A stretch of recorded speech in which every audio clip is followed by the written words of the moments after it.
everyone. We are back here again to make your child a better mathematical thinker, not just a calculator. In this video, we'll be discussing about factorials. If your child doesn't know about the Scratch platform yet, you can find the tutorial link attached. Also, don't forget to subscribe our channel, and if your child follows our video and makes some exciting project, then feel free to share with us to get featured in our next video and our other social media platforms. So please like and share our video and enjoy.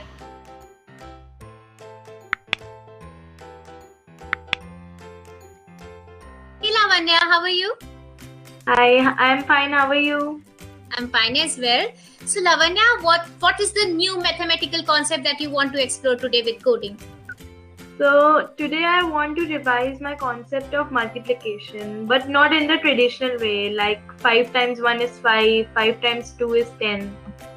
So you want to go for multiplication, but you don't want to go for the table thing, huh? Yeah. All right. So I have a perfect topic for you. Have you ever heard about factorials, Lavanya? Yeah. What are factorials? Basically, it's like if you want a factorial of 6, then it will go like 1 into 2 into 3 into 4 into 5 into 6 until the number. Wow, perfect. You know about it, huh? So that was I was thinking when you said you don't want to go for table and you want to go for multiplication.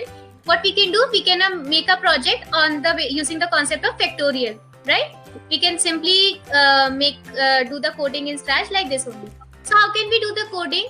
Basically, what do we want? We want a variable name for the factorials. Suppose I'm taking it as f. That will be equal to 1 in the starting. Because we want the first number as 1, we'll keep it as 1. And we can go for another variable also, because anyway, if you want to multiply this thing again and again, you would require a loop, no? You would require a repeat block. So for this loop, for this repeat block, we require another variable name. Suppose I'm taking it as x. Let's just imagine. And its value also will be equal to 1. Why? Because in the loop, anyway, we'll multiply these two variables first. Because you said that the first number is 1. And that's what factorial is. We start with 1 and go until the number in question. Now, since we have to go for a particular number and every time this number will be changed, so we have to take the number from user, right? So in our answer block, we'll have the number that has been given from the user, and our loop, our repeat block will go until those many steps only, right? So that's what we have to do. We just need to multiply these two things, and we can change the value of x every time in the loop by 1. Because anyway, all the numbers are getting increased by 1, right? Yeah. Ultimately, since the value of this f variable will be updated, so at the end, after the loop, whatever is the value of this f, that will be a factorial, isn't it? Yeah. So I know it sounds a little bit confusing. Let's just do the coding and then we can simply understand this concept, right? Okay. So please share your screen. First, we will start with the green flag block. Yes. Then we will add our favorite block, the ask block. Yes, that's my favorite. It will ask the value from the user. Mm-hmm. Then we'll make a variable, suppose L. We will set its value to 1. Yes, because we want the first number as 1. So we'll take, basically we have to require two variables, right? And both the values will be 1 only. Yeah. Second variable, let's take M. Its value will also be 1. So is your variable name L for Lavanya? Yeah. Both the values are 1 because we want the first number as 1. Perfect. Now comes the loop 1, repeat block. So we want it to repeat until the number that user has given. So we'll keep answer. Yeah.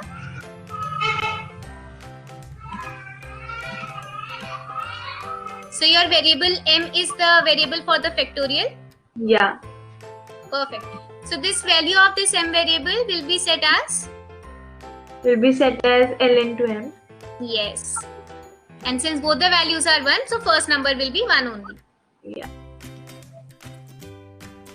Since we want to update the value of M, so we are writing like this only. M is equal to M into L, right? Yeah. Yeah, and we want to change the value of L by 1 because the next number will be actually We are adding 1 to the previous number only. Yeah. How about Lavanya, instead of just giving the number, we can give the sentence also that the factorial is this. So we can use a join block.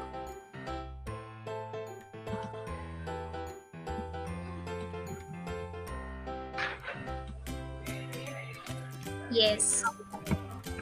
So we can write the answer is, or the factorial is this. Perfect. Let's just run the code and check. So first we'll check your example. We'll write 6.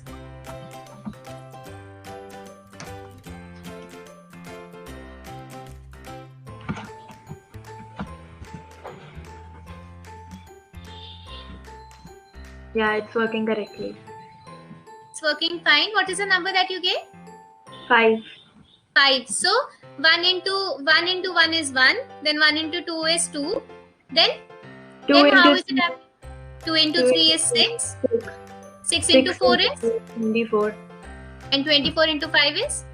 120. That's the answer that we are getting. And you know, Lavanya, how we can extend this project? Like here we are just saying the value, the factorial is this.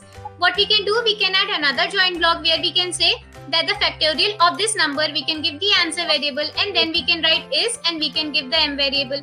What else we can do? We can use this say block inside a loop, and we can see how our value of m variable is updating also, right? That will give you more clarity that how the value is getting changed, and you can revise your concept of multiplication, right? Yeah. So does this project justifies the way that you wanted to? It is not a traditional multiplication, yet it is a concept of multiplication, yeah? And basically, we revise the concept of multiplication with the help of coding. Yes? Yeah. Perfect. So, nice talking to you, Lavanya, again. And we'll meet next week to discuss another topic. Okay? Yeah. Thank you. Bye. Take care.